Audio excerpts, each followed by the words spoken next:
ପିଲାମାନେ ମା ଶବ୍ଦର ବିକଳ୍ପ ନାହିଁ।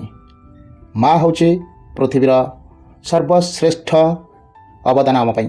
ଆଉ ଆମେ ପ୍ରତି ମୋମେଣ୍ଟରେ ବା ଏଭ୍ରି ମୋମେଣ୍ଟରେ ବା ପ୍ରତି ମୁହୂର୍ତ୍ତରେ ଆମେ ମାଙ୍କର ସାନ୍ନିଧ୍ୟ ଆମ ପାଖରେ କାମନା କରେ। ପ୍ରତ୍ୟେକ ଜୀବ, କେବଳ ମଣିଷ ନୁହେଁ। ତ ଆଜିର ଏହି ଭିଡ଼ିଓରେ ଆମେ letter to mother about your studies. ଆମେ ମାଙ୍କ ଦୂରରେ ରହିଲେ ବି ଆମେ ଯଦି ମାଙ୍କ ଠାରୁ ଦୂରରେ ରହୁଛେ, ହଷ୍ଟେଲରେ ରହି ପାଠ ପଢ଼ୁଛେ, ତେବେ ଆମେ ପ୍ରତି ମୋମେଣ୍ଟରେ ମାଙ୍କୁ ମନେ ପକାଉଛେ ନା ନାହିଁ, ଏଇଟା କେହି ଅସ୍ୱୀକାର କରିପାରିବେନି। My dear students and friends, a letter to your mother about your studies ଆଜି ଆମର ଏହି ଭିଡ଼ିଓର ଶୀର୍ଷକ। ଭିଡ଼ିଓଟିକୁ ଲାଷ୍ଟ ପର୍ଯ୍ୟନ୍ତ ଦେଖିବା ପାଇଁ ମୋର ବିନମ୍ର ଅନୁରୋଧ। ଓକେ, ଆରମ୍ଭ କରିବା। ଓଡ଼ିଆ, ତୁମର ପାଠପଢ଼ା ବିଷୟରେ ତୁମ ମାଙ୍କୁ ଏକ ପତ୍ର ଦେବ। ଅର୍ଥାତ୍ ତୁମେ ମାଙ୍କ ପାଖକୁ ବାରମ୍ବାର ତୁମର ଚିଠି ଲେଖିବାକୁ ଇଚ୍ଛା ହେବ। ଆଜିକାଲି ସିନା ଚିଠିର ବ୍ୟବହାର ହେଉନି, କିନ୍ତୁ ଅତୀତରେ ବହୁଳ ବ୍ୟବହାର ହେଉଥିଲା।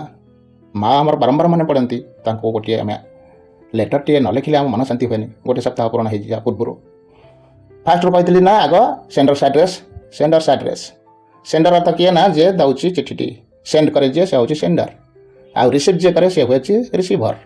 ସେଣ୍ଡରର opposite receiver, receiver opposite sender. ପିଲାମାନେ ସେଣ୍ଡର କିଏ ନା, ଯେ ପ୍ରେରଣ କରୁଛନ୍ତି ବା ପଠାଉଛନ୍ତି ଚିଠି। Sender's, sender apostrophe S. Sender's address ଅର୍ଥ କ'ଣ? ପ୍ରେରକଙ୍କ ଠିକଣା, ଯିଏ ପଠାଉଛନ୍ତି ତାଙ୍କ ଠିକଣା। ଅର୍ଥାତ୍ ତୁମେ ପଠାଉଛ ପିଲାମାନେ, ଯିଏ ଏହି ଲେଟରଟି ଲେଖୁଛ ତୁମେ ପଠାଉଛ ନା, ତୁମ ଠିକଣା ଏଠି। ଏକ୍ଜାମ୍ପଲ୍ ହିସାବରେ ଏଇଟା ନିଆଯାଇଛି, ତୁମେ ତୁମ ହିସାବରେ ଲେଖିବ। ବୁଝିଲା? ଗାଁ ଅଞ୍ଚଳରେ ରହୁଥିଲା, ତୁମ ନାମ, ତା ତଳକୁ ତୁମର ପିତାଙ୍କ ନାମ, ତା ତଳକୁ ତୁମର ପୋଷ୍ଟ ଅଫିସ୍ ଭିଲେଜ୍, ତା ତଳକୁ ତୁମର ପୋଷ୍ଟ ଅଫିସ୍, ତା ତଳକୁ ତୁମର PS ପୋଲିସ୍ ଷ୍ଟେସନ୍ ଅର୍ ଭାଇଆ, ତା ତଳକୁ ତୁମର ଡିଷ୍ଟ୍ରିକ୍ଟ, ତା ତଳକୁ ତୁମର ଷ୍ଟେଟ୍, ଏସବୁ ଲେଖିକି ପିନ୍ କୋଡ଼୍ ନମ୍ବର ଲେଖିବ। କିନ୍ତୁ ଯଦି ଟାଉନ୍ ଏରିଆ ରହୁଛ ନା, ଟାଉନ୍ ଏରିଆ କ'ଣ ସେଇଆ ନା, ଟାଉନ୍ ଏରିଆ ହେଲେ ନା ତୁମ ନାଁ ତୁମ ପିତାଙ୍କ ନାଁ ତ ରହିବ, ତୁମ ପୋଷ୍ଟ ଅଫିସ୍ ନିହାତି ରହିବ। ଟାଉନ୍ ଏରିଆର ପୋଷ୍ଟ ଅଫିସ୍ ଦିଆଯିବ, ଆଉ ତୁମ ଲେନ୍ ନମ୍ବର ଦିଆଯିବ, ଆଉ କ'ଣ ନା ସିଟି ନାଁ ଦିଆଯିବ। ଏସବୁ ତାର ଅଲଗା। ତୁମ ହିସାବରେ ତୁମେ ଏଇଠି ସେଣ୍ଡର୍ସ ଆଡ୍ରେସ୍ଟା ଦେବ ପିଲାମାନେ। ଓକେ, ଆମେ ଏକ୍ଜାମ୍ପଲ୍ ହିସାବରେ ମୁଁ ଏଇଟା ଲେଖିଛି, ଆକୁ ଓମିଟ୍ କରିଦିଅ, ଛାଡ଼ିଦିଅ। ଡେଟ୍, ତାରିଖ ତୁମ ହିସାବରେ ପକାଇବ। ଏଠି ଏକ୍ଜାମ୍ପଲ୍ ହିସାବରେ ଡେଟ୍ ପଡ଼ିଛି। Okay, only example. ନେକ୍ସଟ, ଏଇଠୁ କିନା ମୂଳ। ଡିଅର୍ ମଦର, କମା ଦେବ। ଫୁଲ୍ ଷ୍ଟପ୍ ଜମା ଦେବନି ପିଲାମାନେ। ପ୍ରିୟ ମା, କମା। ଆମେ ଚାହିଁଲେ ଓଡ଼ିଆରେ ବି ଏଇ ଆପ୍ଲିକେସନଟା ବା ଏଇ ଦରଖାସ୍ତଟାକୁ ଓଡ଼ିଆ ଆକାରରେ, ଓଡ଼ିଆ ଦରଖାସ୍ତ, ଏ ଦରଖାସ୍ତ କହୁଛି ସରି ଲେଟର, ମାଙ୍କ ପାଖକୁ ଓଡ଼ିଆରେ ଚିଠି ବୋଲି ଆମେ ଲେଖିପାରିବା। ଏଇଟା ଗୋଟେ ହେଡ଼ିଂ ଦେଇକି ତାକୁ ଏଇ ଓଡ଼ିଆ ସେଣ୍ଟେନ୍ସ ଗୁଡ଼ିକ ଲେଖିପାରିବା। I hope you are in good health. ମୁଁ ଆଶା କରେ ତୋର ସ୍ୱାସ୍ଥ୍ୟ ଭଲ ଥିବ। ମୁଁ ଆଶା କରୁଛି ତୁମେ ସୁସ୍ଥ ଓ ଭଲରେ ଅଛ। ୱାର୍ଡ଼ ବାଇ ୱାର୍ଡ଼ ବୁଝିବା। ଆଇ ହୋପ୍, ମୁଁ ଆଶା କରୁଛି। You are in good health, ତୁମେ ସୁସ୍ଥ ଓ ଭଲରେ ଅଛ। Okay, I am also fine here. I am also, ମୁଁ ମଧ୍ୟ, ଫାଇନ୍ ହିୟର୍, ଏଠାରେ ଭଲରେ ଅଛି। Okay, next, I am studying regularly and attending all my classes. I am studying regularly and attending all my classes.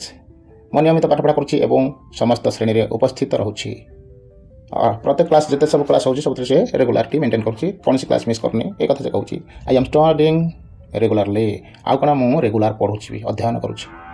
Okay, and attending all classes, ସବୁ ଯେତେ ବି class ହେଉଛି କୌଣସି class miss କରୁନି, ଏ କଥା। My teachers are very helpful and they guide me in every subject. My teachers are helpful, very helpful and they guide me in every subject. ମୋର ଶିକ୍ଷକମାନେ ବହୁତ ସହଯୋଗୀ। କ'ଣ? ହେଲ୍ପଫୁଲ୍, ସହଯୋଗୀ। Okay, and they guide me, ସେମାନେ ମୋତେ ମାର୍ଗଦର୍ଶନ କରନ୍ତି ବା କରୁଛନ୍ତି। ଗାଇଡ୍ ମି। ଓକେ, ଇନ୍ ଏଭ୍ରି ସବଜେକ୍ଟ, ପ୍ରତ୍ୟେକ ବିଷୟରେ। Okay, next, I am preparing well for the coming examination. I am preparing well for the coming examination. ଆସନ୍ତା ପରୀକ୍ଷା ପାଇଁ ମୁଁ ଭଲ ଭାବରେ ପ୍ରସ୍ତୁତ କରୁଛି। I am preparing, ମୁଁ ପ୍ରସ୍ତୁତ କରୁଛି। well, ଭଲ ଭାବରେ। for the coming examination, ଆସନ୍ତା ଏକ୍ଜାମିନେସନ୍ ପାଇଁ ବା ପରୀକ୍ଷା ପାଇଁ। ନେକ୍ସଟ, ଭିଡ଼ିଓଟି ଯଦି ଭଲ ଲାଗୁଛି ନିଶ୍ଚୟ ଗୋଟିଏ ଲାଇକ୍ କର, କମେଣ୍ଟ ବକ୍ସରେ ଲେଖିଦିଅ ନାଇସ୍ ଭିଡ଼ିଓ ବୋଲି, ଏବଂ ସାଙ୍ଗମାନଙ୍କ ସହିତ ସେୟାର କରିବାକୁ ଆଦୌ କଞ୍ଜୁସ୍ କର ନାହିଁ। ନିଜେ ଉପକୃତ ହେବା ସହିତ ଅନ୍ୟକୁ ଉପକୃତ ହେବାକୁ ଦିଅ, ସେଥିରେ ମଜା ଅଛି ପିଲାମାନେ, ଆନନ୍ଦ ଅଛି, ଖୁସି ଅଛି। Okay, please do not worry about my studies. Please do not worry about my studies, ମୋର ପାଠପଢ଼ା ପାଇଁ ତୁମେ ଆଦୌ ଚେଷ୍ଟା କର ନା। ପ୍ଲିଜ୍ ଡୋ ନଟ୍ ୱରି, ଆଦୌ ଚିନ୍ତା କର ନା। एबाउट विषय बा संबंध कौ संबंध विषय ना माई स्टडीज मो पाठपढ़ा विषय आदौ चिंता कर ना okay give my love to my younger brother and sister ये टे बुझ पे टे बुझार अच्छे give my love to my younger brother and sister ता अर्थ जे लिखुची चिठी माँ पाखक तार आहरी जड़े यंगर ब्रदर अच्छी जड़े यंगर सिस्टर अच्छी मोर सान भाई और भौणी को मोर स्नेह जन बुझेगा से सान भाई को स्नेह दब सान भौणी को स्नेह दब कहूँ जनईदब बोली कहूँ माँ मध्यम ओके गिव माई लव मोर स्नेह जनईदब टू माई यंगर ब्रदर मोर सान भाई यंगर ब्रदर आउ सान भौणी younger sister okay next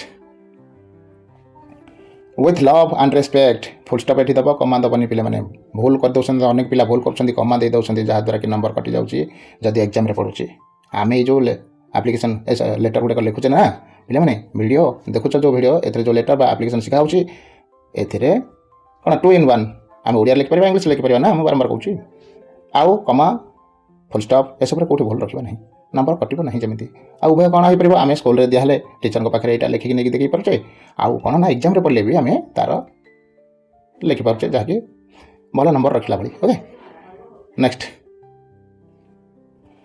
your loving son ये कमा दब लविंग सन पाखे कमा दब तुम स्नेहर पुआ बुझेगा राहुल ये राहुल नाटा एग्जाम्पल हिसाब से नौची तुम्हें तुम हिसाब से तुम ना नब जो मैंने चिठी दौच माँ पाखक माँ तुमको गेलारे जो नाटी डाकती से नाटी ये लिख पे आउ कौन ना लिखनी तांकर से प्रिय जो ना जो नाटी तुम जो नाटी पाखे प्रिय से नाटी लिख ओके ये भाव जब तुम चिठी हम ना माँ पाखक चिठी ये चिठी मोस्ट प्रोबाब्ली एग्जाम मानक मोस्ट फ्रिक्वेंटली भेरी ऑफन पड़ुची पे आउ मुझे कहूँ जे यहाँ मो अंगे निभा कथा प्राय अधिकांश परीक्षा मुझे देखुची ये लेटरटी पढ़ुची माँ पाखक तुम पाठपढ़ा विषय वर्णना कर माँ पाखक चिठी इंग्लीश एवं ओडिया बोथ भिडियो जदि किंचित मात्र शिक्षा ग्रहण करता तेरे कंजूसी कर ना ये चैनल सहित संपर्कित रह बेल आइकन को ऑन करके रख जहाँद्वारा मुझे जो प्रथम वीडियो अपलोड करी तुम्हें प्रथम देखिपार